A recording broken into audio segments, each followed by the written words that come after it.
Oke, kita mulai ya. Assalamualaikum warahmatullahi wabarakatuh. Selamat malam. Waalaikumsalam Waalaikumsalam warahmatullahi wabarakatuh. Waalaikumsalam warahmatullahi wabarakatuh. Oke, Malam, Mas. Oke, Waalaikumsalam warahmatullahi wabarakatuh.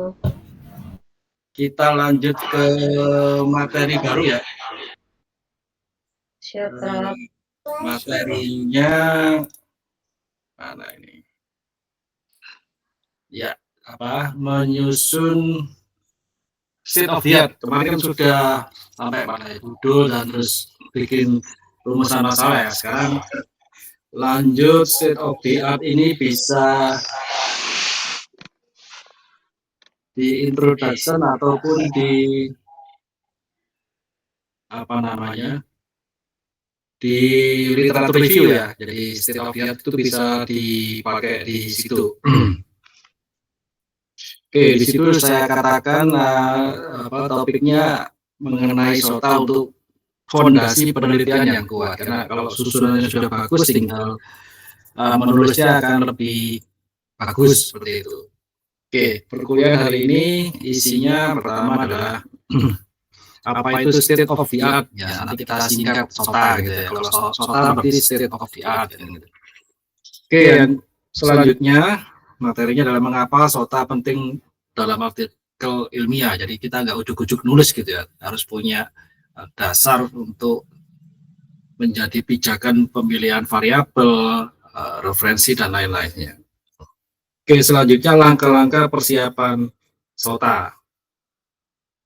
Kalau masih nonton nanti kita ke menemukan dan mengisi celah penelitian ya, riset gap kemarin sudah sempat disinggung, kemudian struktur penulisan SOTA, kemudian terakhir tips dan panduan untuk menyusun SOTA. Oke, yang pertama apa itu state of the art kan gitu ya? Kenapa sih kita harus belajar state of the art? Oke, yang pertama kita harus tahu dulu ya definisi ya. Definisi dan karakteristik dari SOTA itu apa. Jadi di situ dikatakan state of the art atau SOTA merujuk pada metode, teknik, atau temuan terbaru dan terbaik yang tersedia dalam bidang tertentu. Karena kita di mana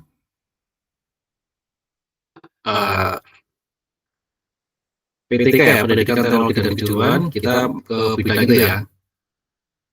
Sehingga disebut dinamis karena itu tadi ada yang di bidang-bidang yang lainnya. Kalau kita di PTK ya berarti nanti masing-masing perisetnya mau mengangkat topik apa, makanya disebut dinamis.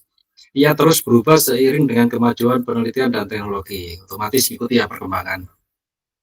Oke, yang kedua kriteria SOTA. Nah, sebuah metode hanya dianggap SOTA jika mampu melampaui performa pendekatan atau temuan sebelumnya. Ini nanti terkait gap riset ya. Jadi Bapak Ibu nanti harus bisa setelah menyusun SOTA akan ketahuan yang penelitian A atau peneliti A meneliti bagian ini, penelitian B bagian ini, penelitian C pakai metode ini ya, yang belum dikerjakan pakai ini ya. Sehingga di situ ada Bapak Ibu bisa menentukan performa pendekatan atau temuan sebelumnya, bukan sekedar metode baru biasa.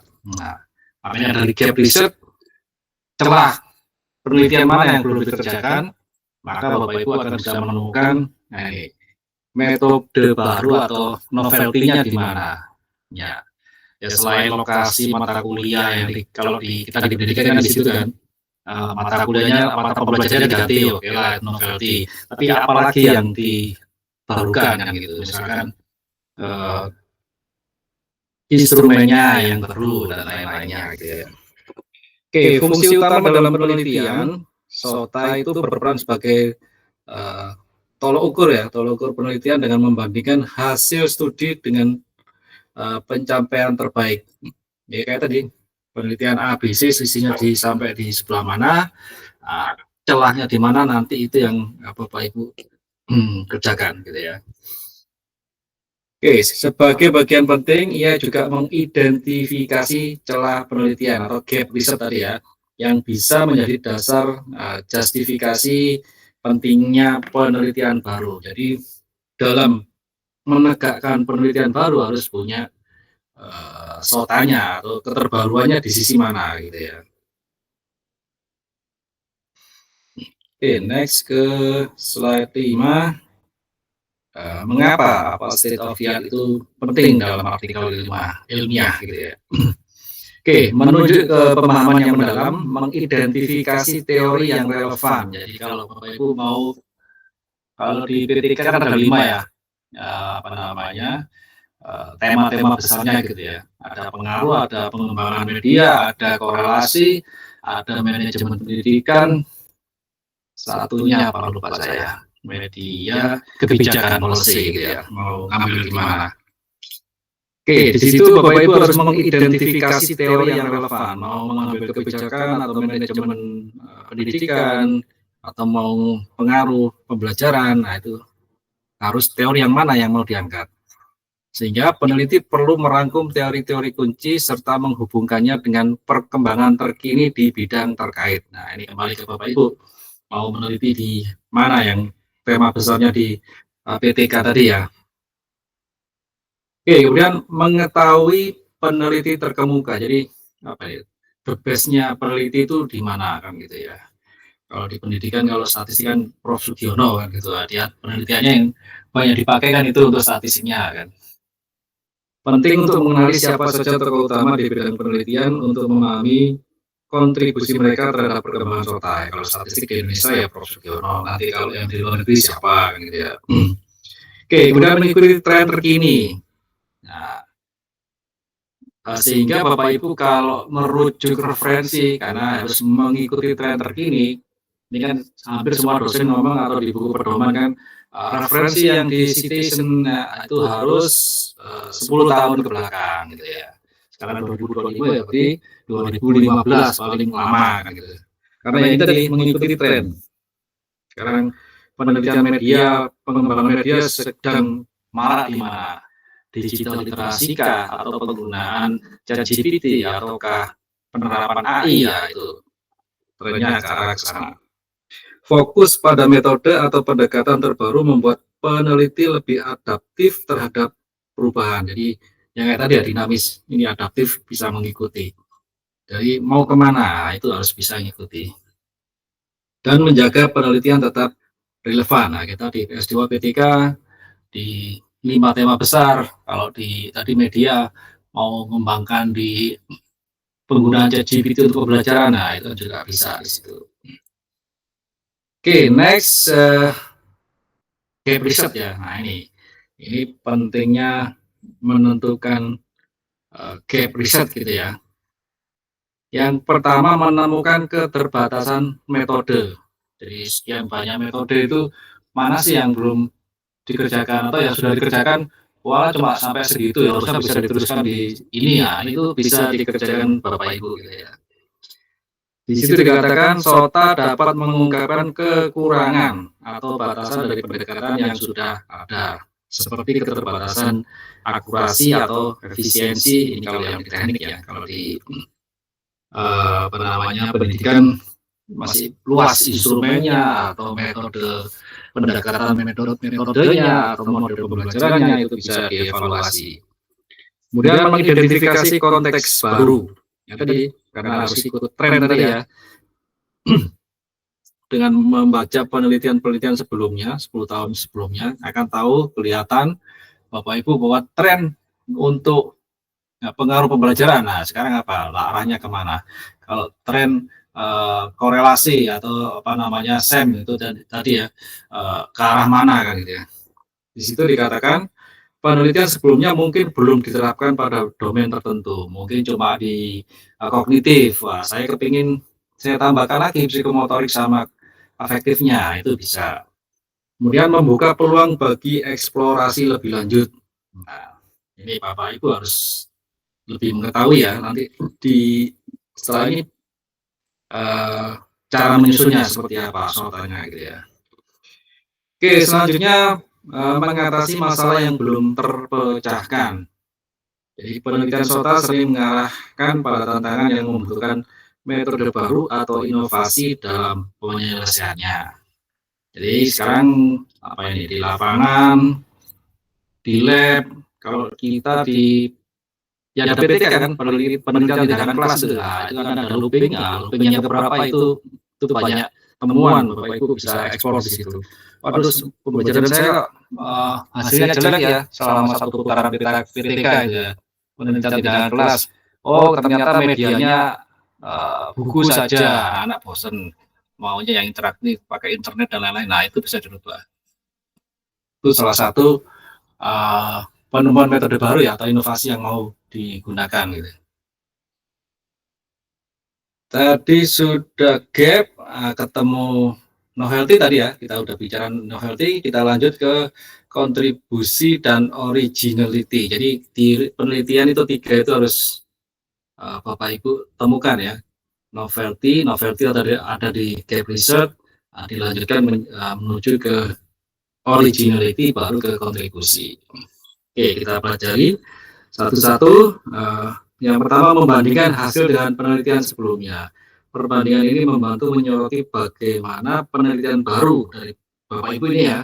Bapak Ibu meneliti, kemudian dibandingkan dengan penelitian sebelumnya. Jadi tahu posisi atau kontribusi penelitian Bapak Ibu itu dibandingkan penelitian-penelitian lain di sisi mana. Itu disebut kontribusi. Oke, perbandingan ini membantu menyoroti bagaimana penelitian baru memberikan perbedaan dalam akurasi atau efisiensi. Kalau yang di teknik ya, kalau di kita ya instrumennya, apalagi kalau pakai multivariat ya berarti modelnya seperti apa gitu.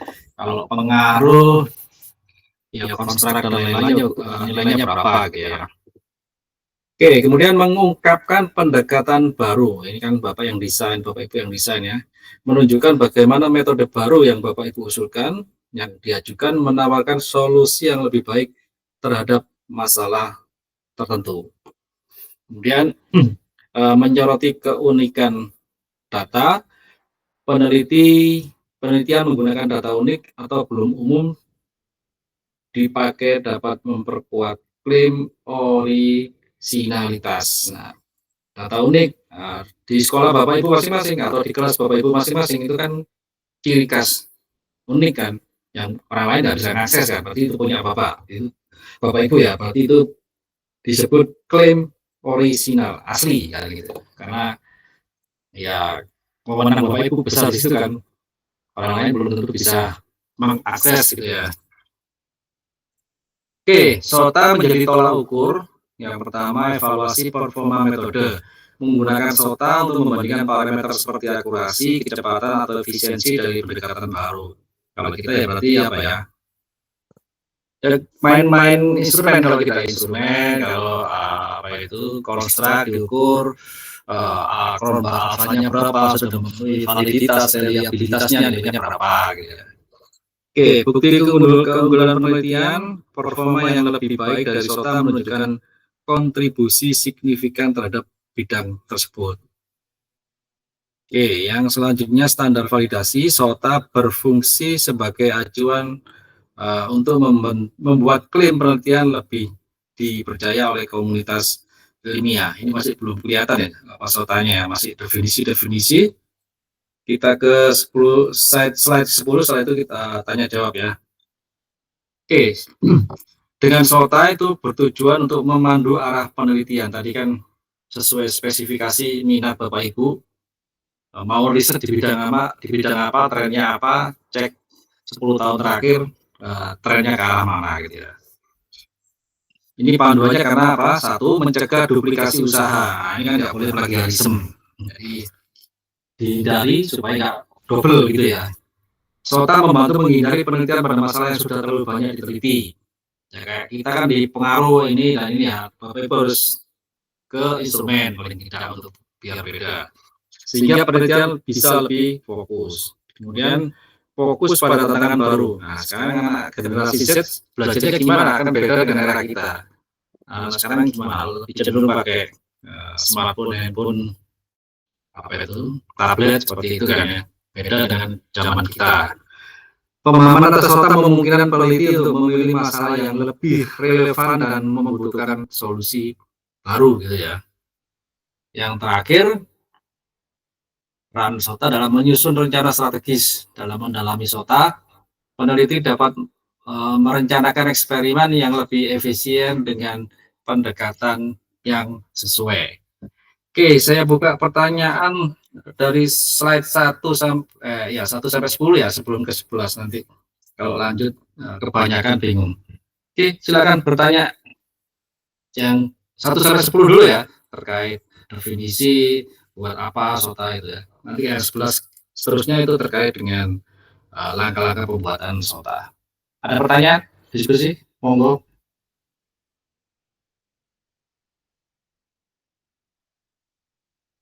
Oke, masih belum kelihatan SOTA-nya ya. SOTA-nya itu nanti apa ya? Ya, ada yang nanya? Mohon izin Prof. Jadi nanti untuk yang penyusunan artikelnya kita itu mengacunya ke sini ya Prof? Ya, jadi jadi Bu Latifah judulnya, temanya apa? Tesisnya? Kalau yang untuk artikel itu saya peran berpikir kreatif dan motivasi wirausaha dalam mengembangkan perilaku inovatif desain upcycle denim pada siswa SMK. Yang kemarin Bu Anu itu ya, bisa apa? Pembimbingnya yang kemarin Bu siapa itu, lupa saya, Bu Rina atau bisa apa tadi? Prof Ratna saya. Prof Ratna. Nah, ya, oke. Ya itu berarti tadi berpikir kreatif sama apa lagi tadi? Dan motivasi wirausaha. Motivasi. Dalam mengembangkan perilaku inovatif. Nah, ada 3 variabel itu, maka harus dicari referensi pendukung. Nah, referensi pendukung itu nanti disusun sebelum mulai menulis, disusun dalam bentuk state of the art gitu. Jadi misalkan ada 5 referensi membahas variabel A, 5 referensi lagi membahas variabel B, 5 referensi lagi membahas variabel C. Jadi yang di variabel A tadi 5 penelitian ini, penelitian 1 dia mungkin lokasinya di mana. Nah, kalau punya Ibu kan di Indonesia. Penelitian B metodenya apa, Ibu pakai metode apa. Di situ akan paling tidak dari 5 itu yang membedakan apa yang bisa dikerjakan. Seperti itu, Bu Latifah. Baik, Prof. Ya, bagus pertanyaannya. Ada lagi yang lain? Jadi pemilihan referensi yang akan dijadikan untuk bisa di literatur review atau di introduction, Pak, pasti butuh kan? Di introduction diuraikan sehingga penelitian ini ada di sisi ini sehingga saya mengerjakan ini. Ya, seperti itu kalau di introduction. Oke, pertanyaan lagi? Kalau nggak ada, lanjut ke slide 11 ya. Ini cara pembuatan, langkah-langkah persiapan SOTA ini. Yang pertama, identifikasi kata kunci. Nah, kayak tadi kan inovasi gitu ya. Tadi punyanya Bu Latifah, inovasi sama kreatif gitu ya. Peran kata kunci yang efektif. Kata kunci membantu mempersempit lingkup penelitian untuk mendapatkan hasil yang relevan dan berkualitas dalam pencarian literatur. Tadi kan ada tiga 2 variabel bebas, 1 variabel terikat. Nah, misalkan di search Bapak Ibu. Nah, sekarang tergantung berapa banyak literatur yang mau Bapak Ibu gali ya. Ya saya kembalikan ke masing-masing peneliti kan gitu ya. Oke, kemudian yang kedua, sinonim dan variasi istilah. Nah, menggunakan variasi kata seperti sinonim atau istilah terkait untuk memperluas cakupan pencarian tanpa kehilangan fokus topik penelitian. Inovasi, kata lain inovasi apa? Tren atau keberlanjutan atau adaptasi misalkan gitu ya, di apa kan gitu. Jadi tidak terbatas di inovasi saja. Jadi sehingga Bapak Ibu dalam mencari referensi bisa lebih luas gitu maksudnya. Jadi nggak terpaku hanya di kata inovasi ya, atau tadi apa, kreativitas. Ya hampir sama, kreativitas yang inovasi yang hampir sama ya, karena ada kreativitas maka muncul inovasi kan gitu ya. Oke, yang ketiga, contoh penentuan kata kunci yang spesifik seperti ini di apa namanya teknik ya, deep learning, ini metode deep learning atau prediksi harga saham. berarti apa ya, celana denim kan gitu. Terus apa tadi yang outputnya, inovasi yang untuk variabel bebasnya gitu ya. Dalam memastikan hasil pencarian sesuai dengan kebutuhan penelitian gitu ya. Ini Bapak Ibu sudah bisa menggunakan apa ini, Mendeley Reference Manager Mendeley gitu ya, atau yang lain sudah diajar ya atau belajar sendiri terkait penggunaan Mendeley. Jadi tinggal nama-nama jurnalnya di apa itu ya, disimpan database untuk Bapak Ibu sehingga bisa dipanggil referensinya gitu, mempermudah dalam penulisan artikel. Nah, sekarang pencarian literatur bisa dilaksanakan di mana? Nah, database terpercaya ini tadi saya sebut ada Scopus, Web of Science ini nih yang pengumpul-kumpul indexing ya, indexing jurnal-jurnal, atau Google Scholar menyediakan literatur berkualitas tinggi dari jurnal bereputasi global. Jadi masuk ke websitenya ini, Bapak Ibu ketik apa yang dicari gitu. Yang kedua, pemilihan berdasarkan relevansi waktu. Jika Scopus, Elsevier, apalagi itu, Ten Offline itu nanti ada search-nya ya, nah, keyword-nya apa, kata kuncinya apa, terus ada tahun. Nah itu diklik, Bapak Ibu pilih 5 sampai 10 lah. Kalau nggak diklik nanti sampai 20 tahun ke bawah ya kedetek juga. Nanti semakin lama untuk mencari referensinya gitu ya. Jadi pemilihan berdasarkan relevansi waktu, fokus pada publikasi 5 sampai 10 tahun terakhir untuk memastikan mengacu pada perkembangan terkini dalam penelitian.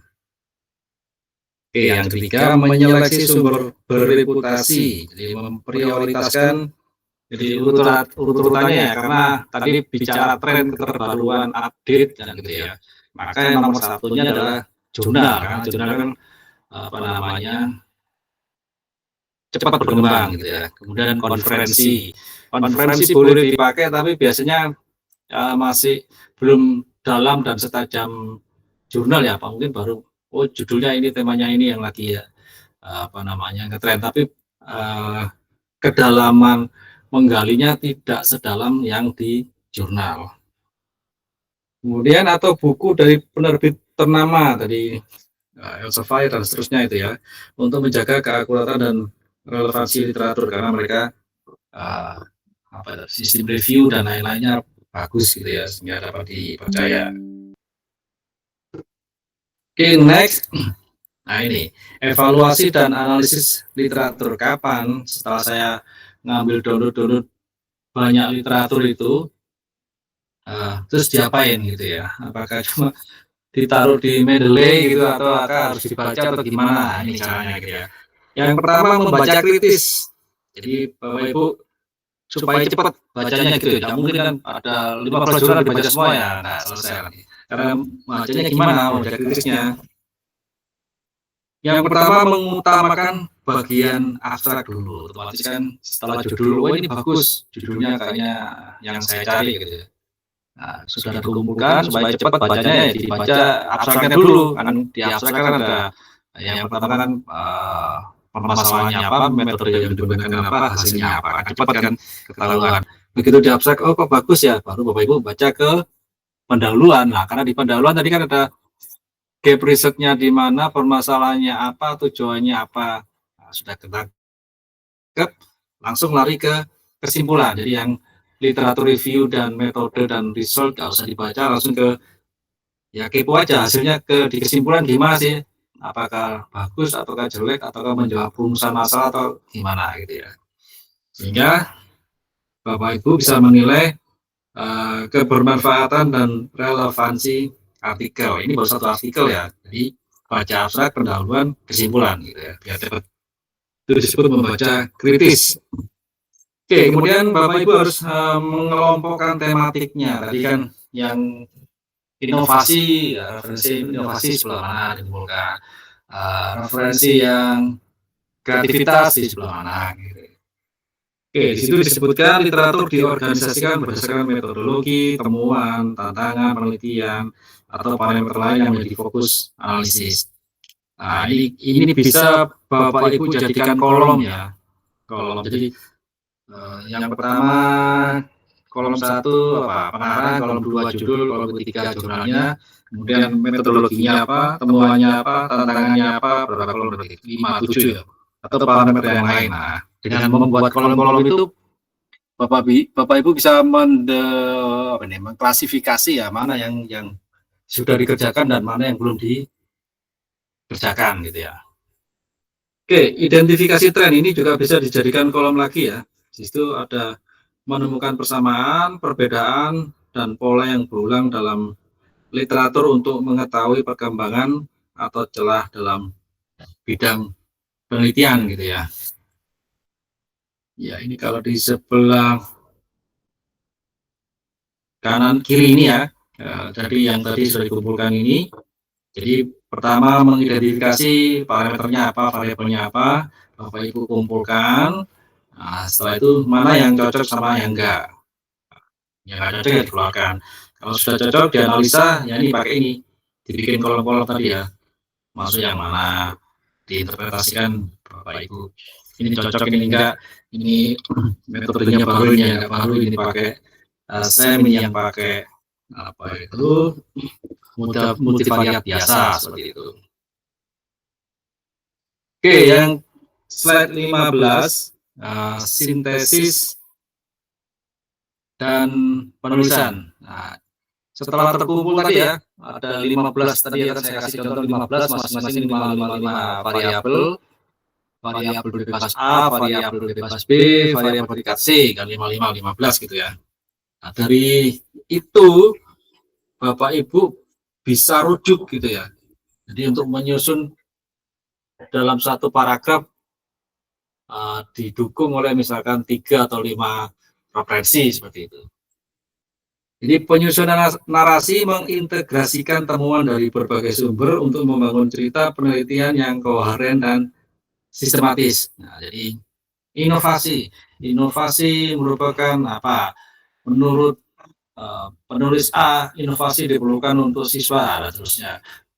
Penulis B mengatakan inovasi ya seperti itu. Jadi nanti 5 yang Bapak Ibu kumpulkan harus dinarasikan gitu ya. Oke, selanjutnya kritik terhadap literatur. Jadi selain dibuat untuk membuat apa itu argumen ya, argumen atau penulisan gitu, juga bisa dibuat apa ya, kayak dibuat apa ya bukan salah-salah apa ya, kelemahannya yang penelitian sebelumnya gitu ya. Jadi menyoroti kelemahan atau keterbatasan penelitian sebelumnya. Jadi yang penelitian A dia cuma sampelnya 1 orang atau 2 orang, kasarnya gitu ya. Kita mau supaya sesuai dengan statistik berarti harus sampel minimal 30 kan gitu. Atau mereka belum mencapai 30 baru 15, berarti belum bisa menggambarkan populasi misalkan seperti itu. Oke ya, metode apa ini keterbatasan penelitian sebelumnya seperti metode tertentu yang kurang efektif kan sudah usang metodenya misalkan gitu, yang sekarang lagi ngetren apa, atau data yang belum lengkap. Nah, itu bisa dipakai. Jadi referensi A, referensi 1, nah itu kekurangannya ini. Kita akan melengkapi atau lebih baik dari penelitian yang referensi A misalkan gitu. Oke, dari tadi yang bisa ambil keseluruhan 15 referensi atau masing-masing di variabel itu, Bapak Ibu bisa identifikasi celah penelitian gitu ya. Jadi Bapak Ibu menggunakan hasil analisis kritis. Kalau berupa tulisan akan susah ya. Tadi saya sarankan Bapak Ibu membuat kolom gitu ya. Untuk memperjelas kebutuhan penelitian baru yang berkontribusi terhadap pengembangan ilmu. Nah, kalau dibuat kolom tadi kan penelitian A, metodenya ini, penelitian A juga kelemahannya di sini, keunggulannya di sini, sampelnya berapa, lokasi di mana. Nanti Bapak Ibu bisa mengidentifikasi tiap penelitian gitu ya.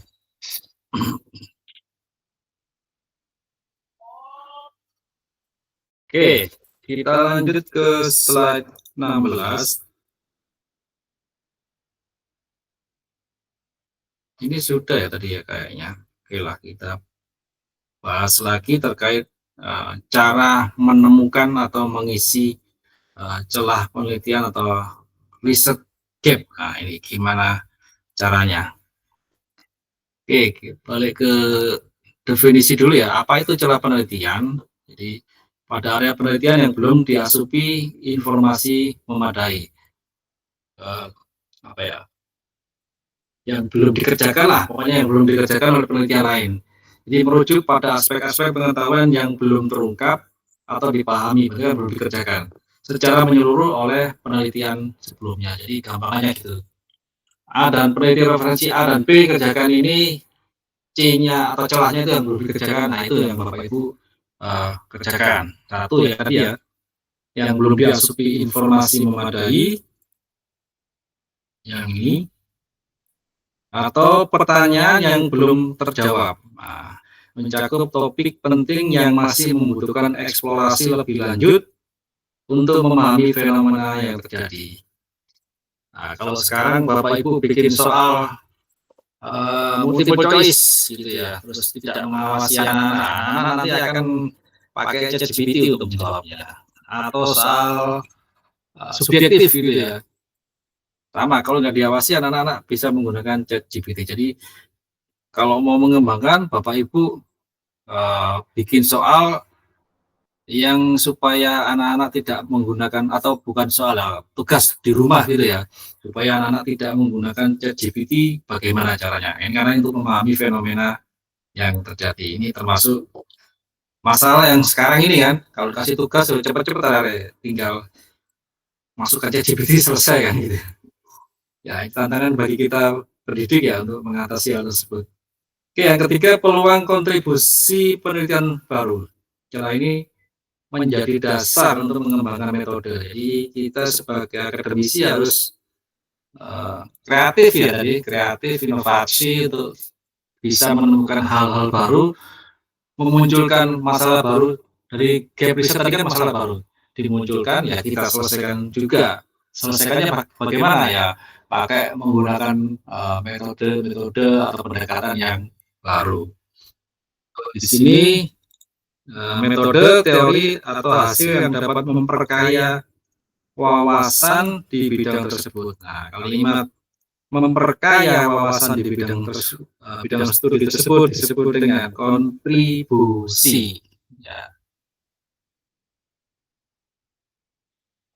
Oke, next ke how to identify gap research gitu ya. Tadi sudah, kita ulang lagi. Menemukan kontradiksi hasil penelitian, nggak cukup satu penelitian ya tadi ya. Evaluasi temuan studi yang memiliki kesimpulan berbeda atau bertentangan, yang biasanya menawarkan peluang untuk analisis lebih mendalam. Yang kedua, menganalisis keterbatasan metode saat ini. Kalau tadi kan kontradiksi ya, dibandingkan sekarang yang keterbatasan masing-masing metode. Tinjauan metode yang belum cukup efektif dalam menyelesaikan masalah tertentu atau terbukti kurang akurat dalam konteks tertentu. Nah, ini yang kedua. Yang ketiga, eksplorasi konteks atau data baru. Nah, cari konteks geografi. Nah, kita ini biasanya S1 dan lain itu ganti lokasi, SMK 1, SMK mana, kemudian mata kuliahnya apa atau mata pelajarannya apa. Oke lah, kalau kita nanti ditambahin lagi ya apa konteks-konteks barunya. Di situ dikatakan cari konteks geografis, budaya, atau dataset unik yang jarang digunakan dalam penelitian sebelumnya, sehingga memungkinkan perspektif baru.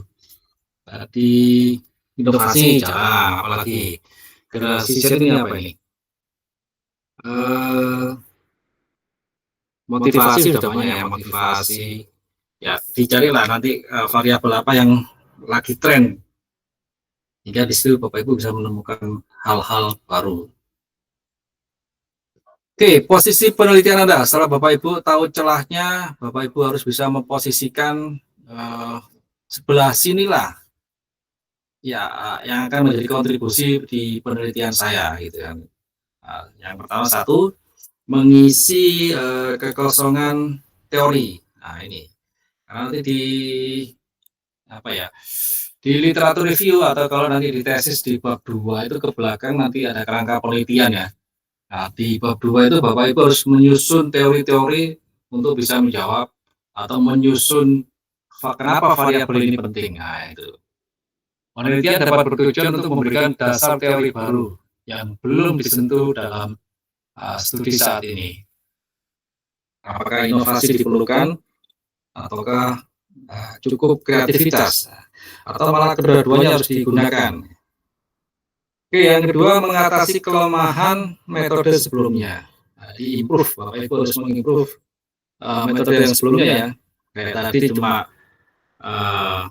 sampelnya kurang atau metodenya lama, pakai 4D gitu ya. 4D kan tahun 1971 ya. Sekarang kan ada RND dan EDI kan seperti itu. Jadi bisa ke yang terbaru.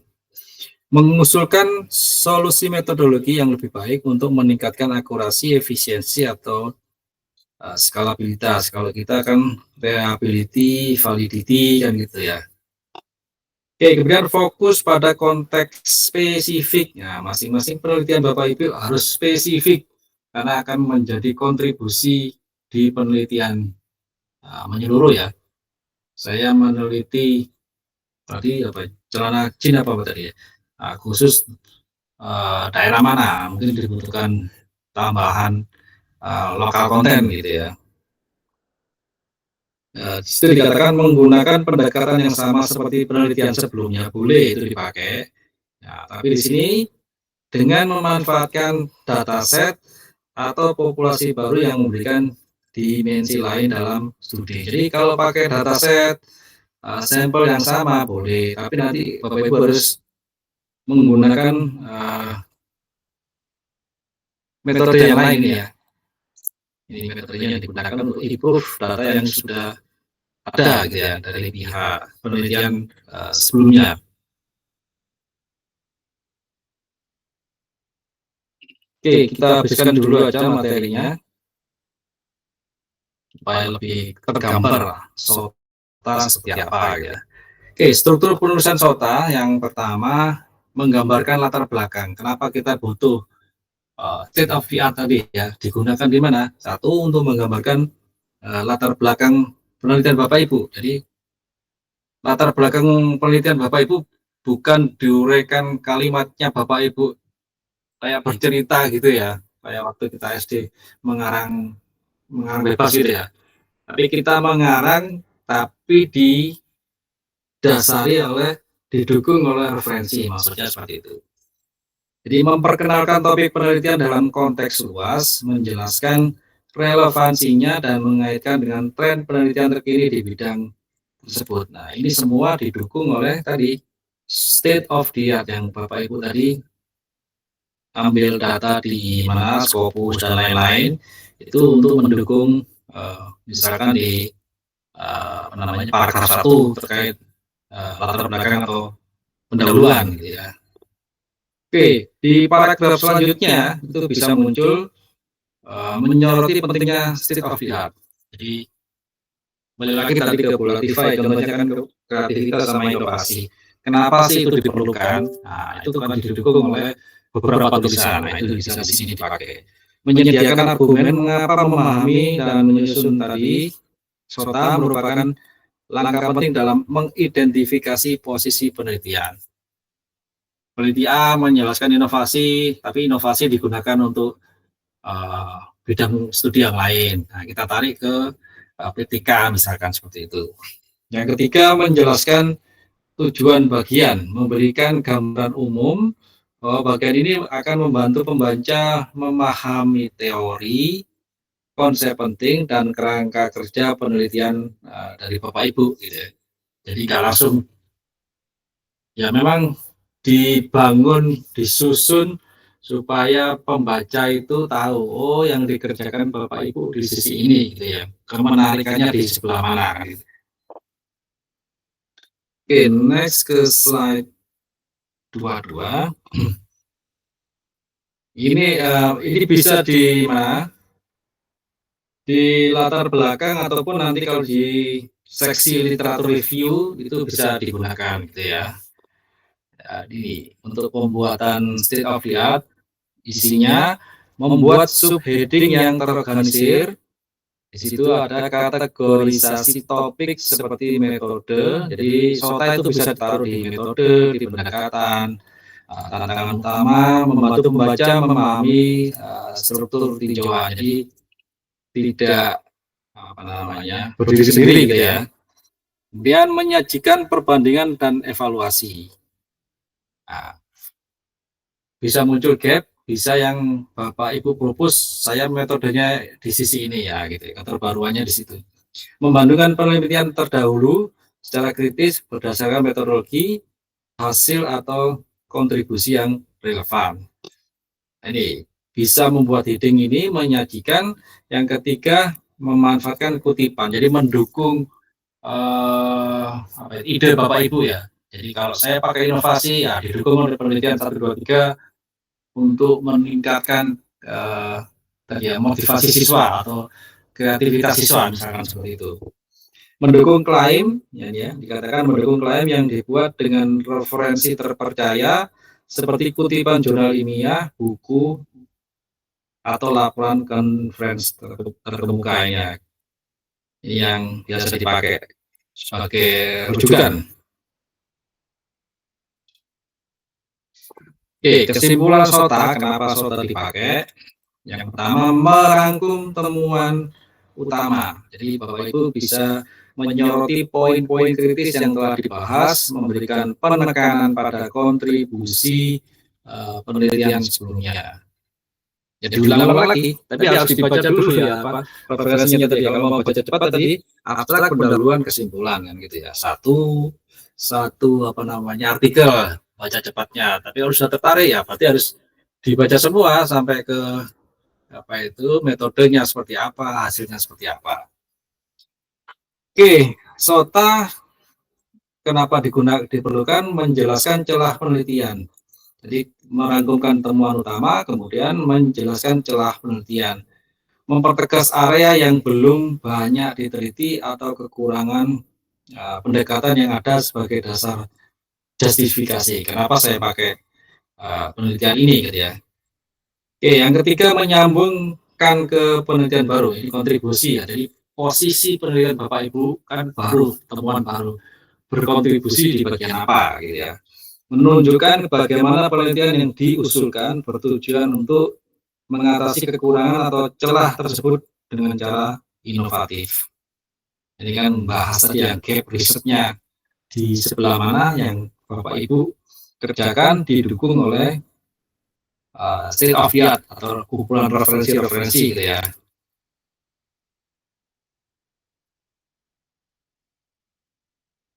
Oke, ini akan semakin kelihatan bagaimana cara membuat SOTA gitu ya. Oke, slide ke berapa ini? 24 tips dan panduan untuk menyusun state of the art. Nah, tipsnya yang pertama, mulai sejak dini. Penyusunan SOTA membutuhkan waktu yang cukup, karena tadi harus baca dan lain-lainnya. Karena melibatkan pencarian, baru mencari kan kata kuncinya apa, cocok apa enggak, kita analisis pakai apa enggak, dan sintesis literatur secara menyeluruh. Ini nanti ada di bawah ya, bikin tabelnya, mana yang cocok, mana yang enggak cocok. Dengan memulai lebih awal, Bapak Ibu dapat memastikan hasil yang mendalam dan terorganisir gitu ya. Oke, kemudian catat artikel yang relevan. Jadi sekian banyak Bapak Ibu download, yang cocok yang mana, yang relevan dengan penelitian Bapak Ibu yang mana gitu ya. Buat catatan terstruktur dari setiap artikel yang Bapak Ibu baca. Jadi ada yang bikin tabel, ada yang bikin urea, terus dikasih catatan, boleh seperti itu. Termasuk topik utama, metodologi, hasil temuan. Kalau Bapak Ibu senang baca urean ya. Kalau saya mending saya jadikan kolom ya. Topik utamanya apa, metodologinya dia pakai apa, hasil temuannya apa, kelebihannya apa, kekurangannya apa. Saya bikin kolom. Kalau saya bikin kayak paragraf urean, saya senang yang cepat gitu. Kalau mau dibikin urean, monggo silakan. Masing-masing individu berbeda dalam mengidentifikasi. Catatan ini akan sangat membantu saat melakukan sintesis ya. Jadi ada analisa, ada sintesis. Karena analisa itu kan di breakdown gitu ya. Kalau sintesis itu kan Bapak Ibu harus menyusun kalimat dari beberapa referensi tadi, itu namanya sintesis. Ngumpulkan dari kayak kenapa penelitian ini perlu, di introduction ya. Terus kemudian Bapak Ibu mengkritik penelitian sebelumnya kelemahannya apa, didukung dengan referensi ya. Itu menyusun kalimat itu tadi sintesis. Oke, kemudian gunakan alat manajemen referensi ya. Tadi sudah membangun referensi menggunakan alat seperti Zotero atau Mendeley yang dapat meningkatkan efisiensi dan menghindari kesalahan dalam pengutipan. Nah, kalau manual kan kelamaan. Tinggal ada Mendeley, saya pakai Mendeley ini. Tinggal DOI, nomor DOI-nya ada, dipastekan nanti dia akan keluar database-nya. Nah, tinggal diambil, dikutip di tulisan yang mana oleh Bapak Ibu. Oke, tips dan panduan menyusun SOTA selanjutnya. Yang pertama, fokus pada literatur. Tadi sudah ya, 5-10 tahun terakhir untuk memastikan kajian relevan dengan tren. Nah, ini update pengetahuan dengan tren penelitian terbaru. Ini membantu menyoroti inovasi terkini dan teknologi mutakhir di bidang terkait. Yang kedua, identifikasi celah penelitian. Nah, ini kuncinya ini ya. Harus bisa Bapak Ibu mengidentifikasi celah penelitian. Ketika membaca literatur, perhatikan keterbatasan atau area yang belum dieksplorasi. Hal ini dapat menjadi dasar kuat untuk kontribusi penelitian Bapak Ibu di masa mendatang gitu ya. Oke, ini contoh apa namanya? Yang tadi ya saya bikin tabel gitu ya. Karena kalau dibikin misalkan ya bagus ya kembali ke tiap-tiap individu ya. Kalau saya buat tabel gini ya. Jadi misalkan di sini peneliti atau tahun, ada peneliti namanya Budi. Nah, ini nanti bisa pakai Mendeley gitu ya, supaya nanti nggak bingung nyarinya gitu ya. Judul artikelnya apa? Misalkan klasifikasi sentimen ulasan hotel dengan naif bias gitu ya. Judul artikelnya punyanya Budi. Topik utamanya dia apa sih mengenai ini ya, analisis sentimen. Jadi hotel itu baik apa enggak, bintangnya 4 atau bintang 5 gitu ya. Metodologi yang digunakan naif bias gitu ya. Datasetnya atau subjek penelitian bisa pakai ini, kalau analisis pakai media sosial ya, bisa pakai Twitter, bisa pakai IG gitu ya. Nah, yang dicari datasetnya ulasan hotel berbahasa Indonesia. Terus hasilnya ternyata akurasinya 85%. Nah, ini kan tantangan. Kok cuma 85 ya? Saya mau ganti metode yang lain, tidak pakai naif, pakai yang lain yang sekarang lagi ngetren, apa yang akurasinya tinggi, deep learning misalkan gitu. Nah, itu disusun dari satu ini aja Bapak Ibu sudah bisa lihat, oh ini bisa saya kalahkan yang 85% dipakai metode yang terbaru misalkan gitu. Oke, akurasi 85% efektif untuk data teks yang bersih. Bagaimana kalau data teksnya itu masih campur? Nah, ini kan temuan baru lagi dari Bapak Ibu. Oke, untuk jurnal ini, karangan Budi ini, kelebihannya dia sederhana, cepat, dan akurat. Nah, cuma ini tadi harus membersihkan ini ya, data teksnya harus dibersihkan, nah, ini yang bikin lama, tapi unggul gitu ya. Kekurangan dan cara penelitian kurang efektif itu data yang mengandung slang atau singkatan. Nah, dia nggak bisa identifikasi ya. Nah, nanti kalau pakai deep learning gimana kan gitu ya. Nah, ini Bapak Ibu bisa menambahkan di sini relevansi dengan penelitian saya. Ini kalau kosong berarti untuk tulisan ini apa ya yang bisa saya angkatkan gitu ya. Nah, kalau di sini dari punyanya Budi dari kolom 1, 2, 3, 4, 5, 6, 7 gitu ya. Nah, ini saya bisa munculkan ini. Gitu ya, menggunakan dataset berbahasa Indonesia yang sama, tetapi saya akan mencoba metode yang lebih canggih. Nah, ini kan tadi pakai deep learning tadi ya, ini kan, ini metode lama akan diganti dengan yang lebih canggih gitu ya. Itu baru satu referensi, Bapak Ibu harus bisa ngulik gitu ya, bahasa sekarang harus bisa ngulik, menemukan sesuatu yang baru. Oke. Ada lagi terkait masih sama terkait penelitian yang Bapak Ibu angkat ya. Kalau di sini contoh penelitian kedua punya Siti dan Andi 2021. Judul artikelnya pendekatan deep learning untuk prediksi harga saham misalkan ini jadi terkait yang mau digunakan ini kan deep learning, kalau yang ini kan ini sih live bias gitu, kita mau compare gitu ya. Lah ini dia unggul di prediksi harga saham, tapi kita ini tadi mau menggunakan ini dengan yang berupa bahasa Indonesia terkait dengan analisa sentimen. Nah, ini mau yang deep learningnya mau diterapkan di sini gitu, dibandingkan terhadap naif gitu kalau nggak salah. Oke, kita baca metodenya pakai LSTM ya, RNN LSTM. Data historisnya dia pakai harga saham Amerika. Nah, ini akurasinya 90%. Tapi case-nya ini ya, prediksi harga.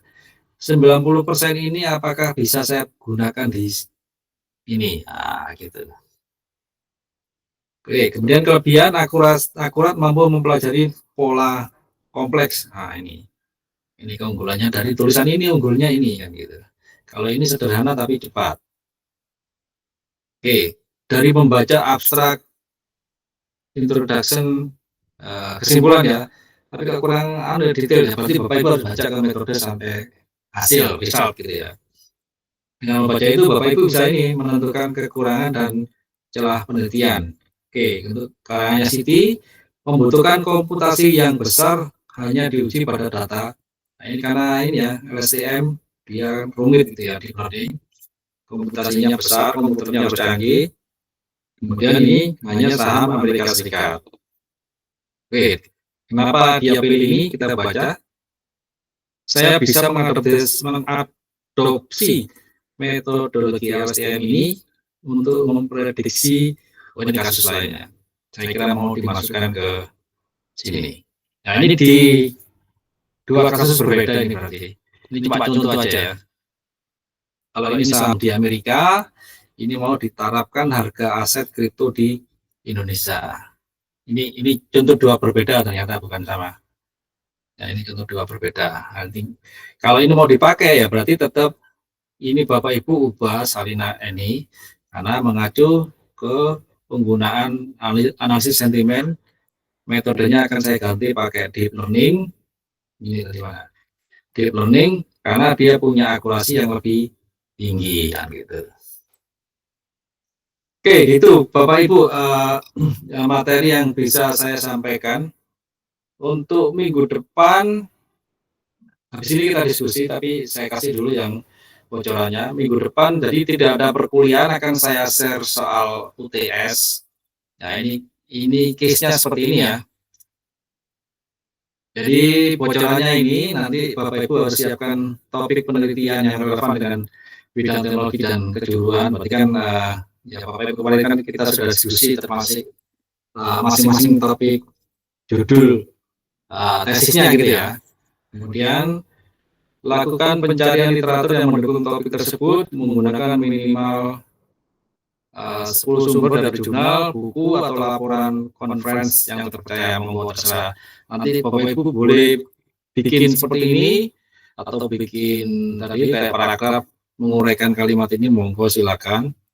Jadi otomatis akan berbeda ya masing-masing siswa Bapak Ibu ya, karena kembali ke masing-masing tesisnya Bapak Ibu, sehingga saya akan mempermudah Bapak Ibu untuk mengerjakan tesisnya gitu, mata kuliah ini. Jadi bukan sesuatu yang baru atau yang lain, nanti akan kesulitan Bapak Ibu. Jadi membantu mengumpulkan data untuk tesis gitu ya.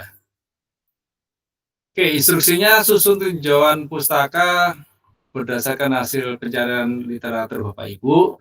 Tinjauan pustaka harus mencakup pendahuluan tentang topik penelitian, kemudian Bapak Ibu bikin ringkasan dari masing-masing sumber literatur yang mencakup tujuan penelitian, metode yang digunakan, dan hasil utama. Nanti kayak dibikin tabel gini, boleh, monggo, silakan. Kemudian identifikasi kesenjangan penelitian, jadi Bapak Ibu apa ya ini? Bikin ringkasan. Ini masih draft ya, nanti minggu depan udah saya kasih soal, tidak ada kuliah. Saya kasih soal, Bapak Ibu mengerjakan 1 minggu gitu. Jadi 2 minggu lagi baru kita ketemu ke materi yang baru ya, kita ketemu di kelas. Oke, nanti ada identifikasi kesenjangan penelitian atau area yang masih belum banyak gap risetnya ini ya, Bapak Ibu harus mengumpulkan gap riset ini didukung referensi ini ya, gitu ya. Jadi belum menyusun tulisan, tapi Bapak Ibu sudah apa namanya, atau nanti saya bikin supaya Bapak Ibu bikin ringkasan singkat gitu ya. Jadi kalau bikin latar belakang susunannya seperti apa gitu ya. Masih belum saya buatkan, cuma ini kisi-kisi gitu, kisi-kisi untuk UTS seperti itu. Kemudian kesimpulan yang merangkum kontribusi dari penelitian sebelumnya dan bagaimana penelitian Bapak Ibu dapat berkontribusi dalam mengisi kesenjangan tersebut gitu ya. Ini bocorannya nanti di UTS minggu depan. Tidak ada perkuliahan, nanti saya upload, tinggal dikerjakan sewaktu seminggu, 2 minggu lagi kita ketemu online gitu ya. Oke, itu Bapak Ibu, moga kita diskusi terkait state of the art dari awal sampai akhir. Yang nggak paham apa, pertanyaan boleh, diskusi boleh. Kalau paham ya monggo, kalau mau diskusi terkait PS-nya gitu ya. Oke, ada pertanyaan? Silakan Pak Iwan. Iya, terima kasih Prof. Izin. Ini berkaitan dengan materi yang sudah disampaikan. Jika artikel yang relevan dengan penelitian yang akan kita lakukan itu tidak terlalu banyak gitu Prof. Apalagi misalnya itu kan jurnal kekinian gitu. Misalnya tidak terlalu banyak itu seperti apa? Itu pertanyaan yang pertama. Kemudian pertanyaan yang kedua, jika penelitian itu misalnya kita temukan gap itu 7 misalnya.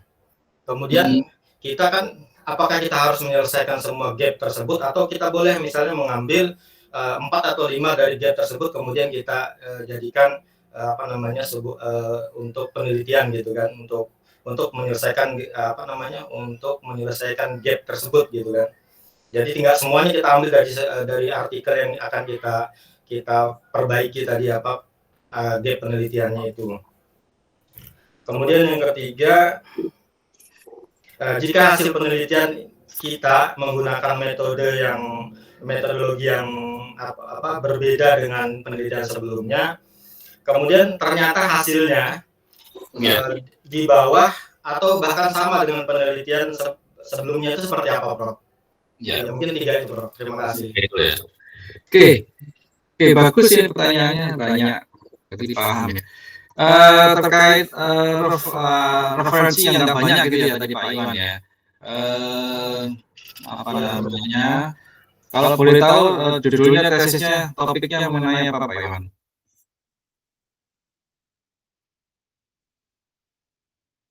Judul topiknya Pak Iwan mengenai apa? Sudah ketemu belum? Sebentar Prof. Ada. Ada di share aja, di share di sini, terus nanti kita bareng-bareng, kita kan belajar bareng-bareng nanti ke search ke internet gitu, keywordnya apa, jadi enak kan, sambil kalau saya bercerita nanti cerita apa ini, mending langsung praktek gitu aja ya Pak Iwan ya. Siap Prof. Oke, sebentar, judul boleh ditampilkan Word diketik Pak, copy paste judulnya ini boleh. Dan situ kan kita tahu keywordnya apa dari judulnya Pak Iwan. Apakah memang susah dicari? Itu nanti ke Google atau kemana gitu. Siap Prof.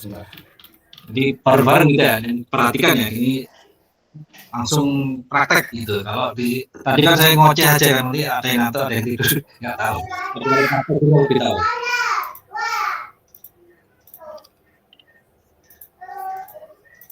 Izin share screen, Prof. Iya, silakan.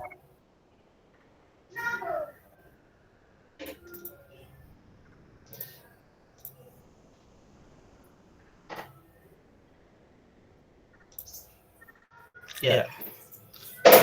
Rencana penelitian saya untuk tesis itu judulnya pengaruh strategi pembelajaran berbasis proyek, kemandirian belajar, dan media simulasi Cisco Packet Tracer terhadap kompetensi routing dinamis OSPF siswa kelas 11 TKJ di SMK Negeri 1 Penajam Pasir Utara. Ya, oke. Yang sudah dicoba sob dari ini kan strategi berbasis proyek, kemandirian belajar, media simulasi. Ini kan variabel X1 sampai X3 ya, bebas. Ya. Ya kan? Y-nya atau variabel terikatnya kompetensi kan gitu. Ini berat, ini bukan susah nyarinya Pak, tapi judulnya berat ini. Judul kelas berat ini. Oke, Bu Bibi sudah dapat? Belum, Prof. Belum ya? Iya. Oke. Jadi, Pak Iwan keduanya S1 murni atau pendidikan? Pendidikan, Prof.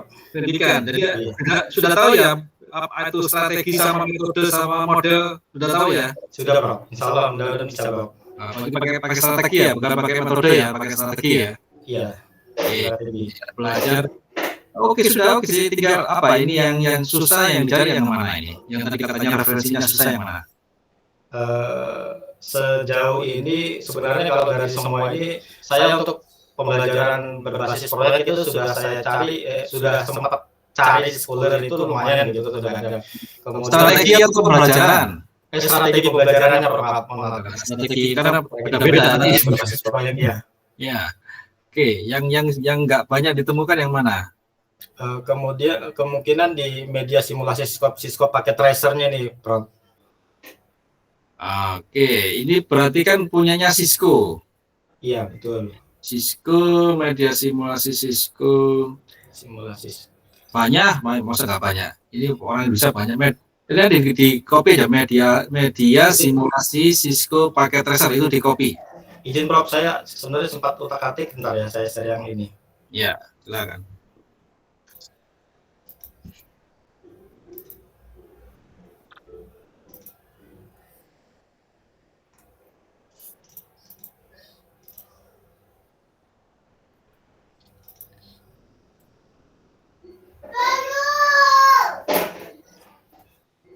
Mohon maaf, ini untuk share PDF di mana ya? PDF. Iya. Stop share, ya PDF-nya diklik share, kemudian diklik PDF-nya. Sebentar. Iya. Iya, atau share all share ya. Nanti kelihatan semua tapi. Nanti yang lain juga kelihatan.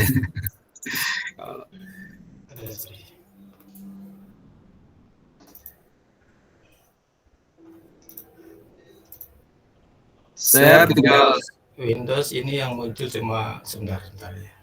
ada entire screen boleh atau window yang ke dulu ini Bapak buka banyak berarti ya. Berarti diklik dulu PDF-nya, balik lagi ke share screen ke window, nanti baru muncul dia. Ya, diklik dulu ambil layarnya di punyanya PDF, setelah itu sudah ke window, nanti baru diklik muncul dia. Oke. Nah, itu terus udah keluar? Kenapa? Kenapa? Masalahnya? Ini sudah muncul ya? Sudah kelihatan. Baik.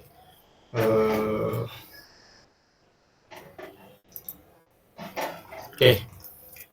Ini kemarin tugas yang pertama itu mencari ada 3 itu kan, kajian pustaka, menjelaskan poin-poin, kemudian gap yang saya. Nah, di sini saya mau bahas masalah gapnya ini, Prof.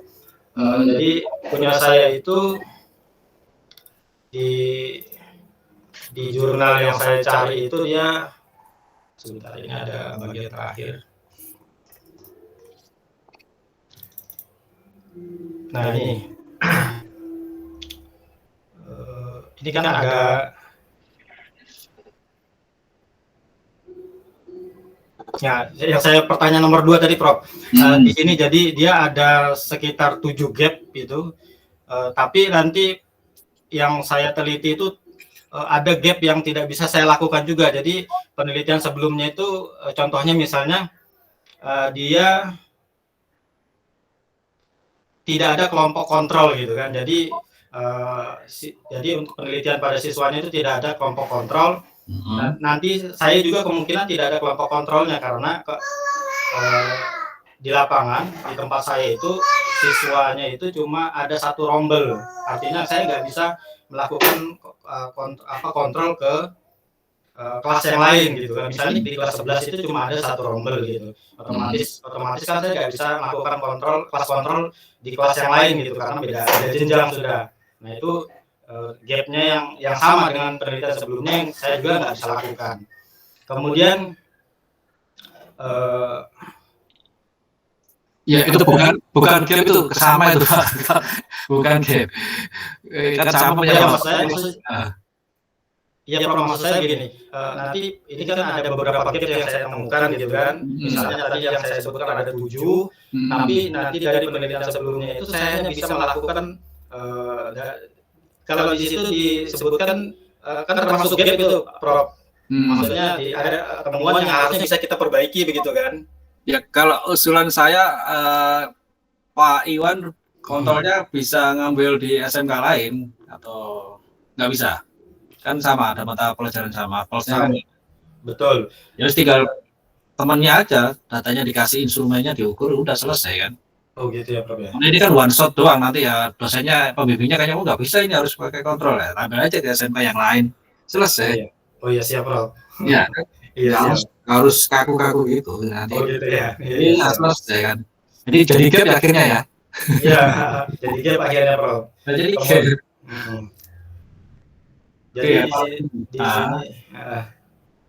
Jadi di sini, jadi gini Pak Iwan, ini Bapak menunjukkan 7 atau 6 tadi, itu bisa di kompres ya.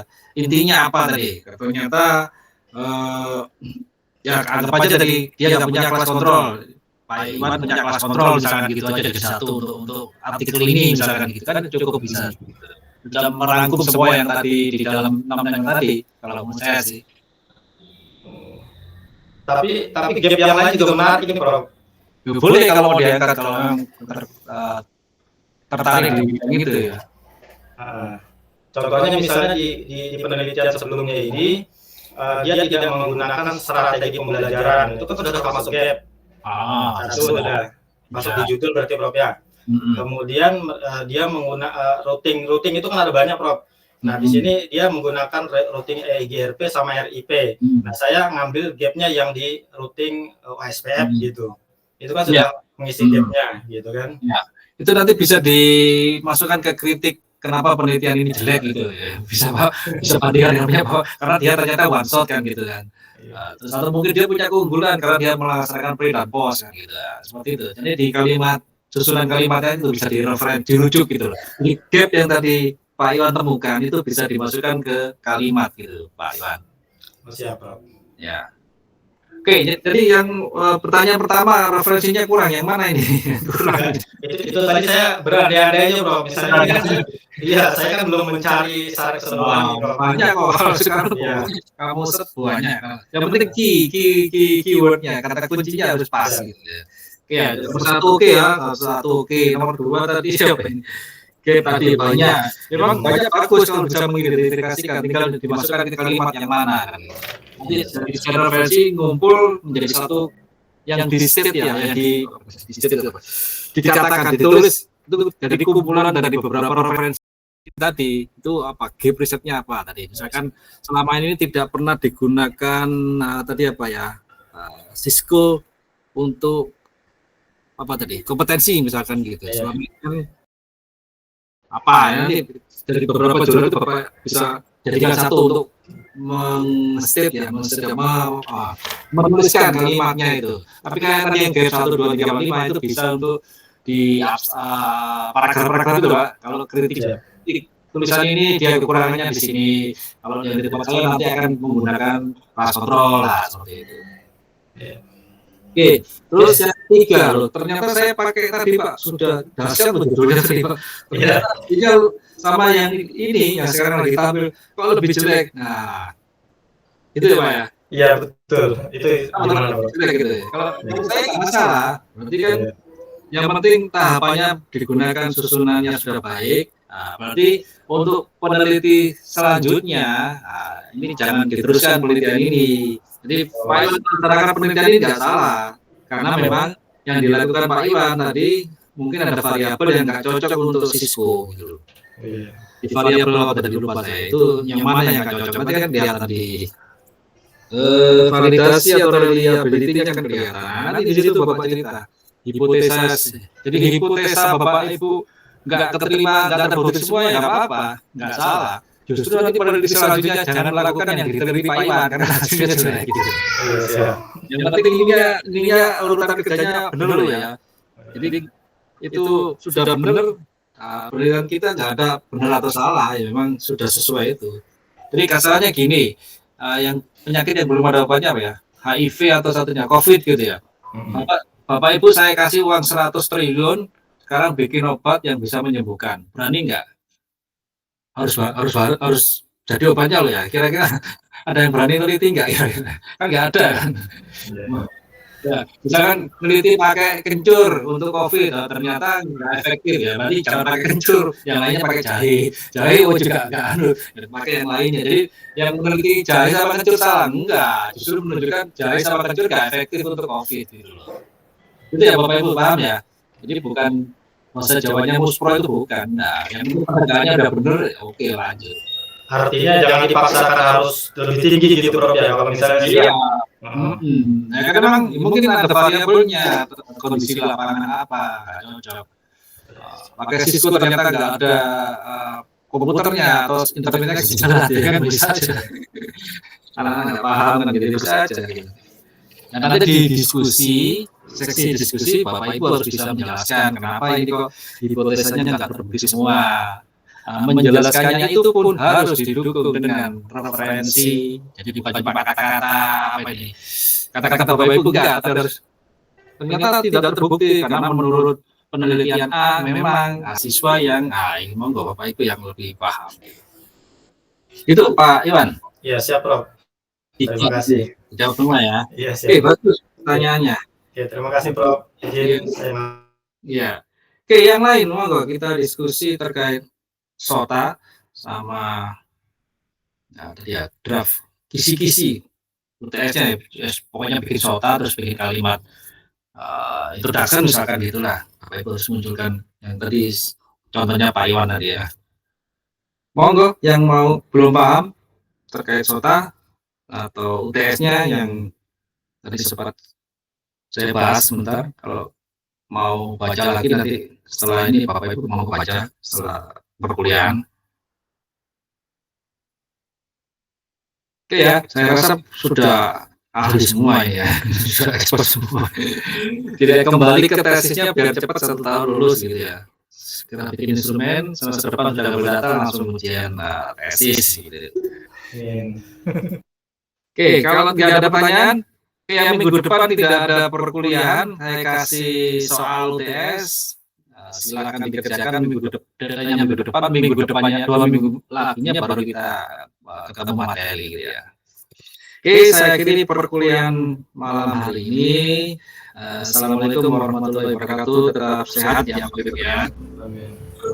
Waalaikumsalam. Waalaikumsalam warahmatullahi wabarakatuh. Terima kasih Prof.